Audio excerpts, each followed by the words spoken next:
संघर्ष योद्धा मनोजदादा जरांगे पाटील यांना गोळ्या घालून मारण्याची भाषा करणाऱ्यांना आणि मनोजदादांना संपवण्याची भाषा करणाऱ्याला आम्हाला सांगायचंय की तुम्ही जर या दादाकडे येत असाल तर त्याच्या अगोदर दादांच्या आणि तुमच्यामध्ये 6 कोटी मराठे आहेत, त्यांचा आधी सामना करा आणि नंतर दादाकडे या.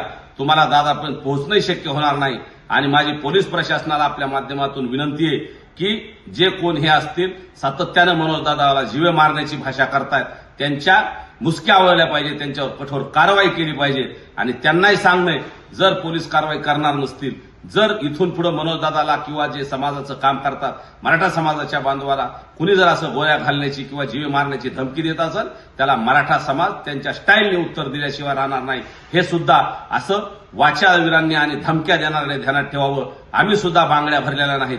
वेळ आली तर आम्ही इतिहासात दाखवून दिले शस्त्र सुद्धा उचललेले आहेत. त्याच्यामुळे आम्हाला आमच्या मूळ स्वभावावर आणू नका. नसता येणाऱ्या काळात मग गंभीर परिणाम या वाचाळवीरांना आणि या धमकी देणाऱ्यांना भोगावे लागतील, एवढं मात्र नक्की आहे. म्हणून माझी पोलीस प्रशासनाला, राज्य सरकारला विनंती आहे, या प्रकरणाची चौकशी करा आणि कठोरात कठोर कारवाई जे दोषी असतील त्यांच्यावर करा.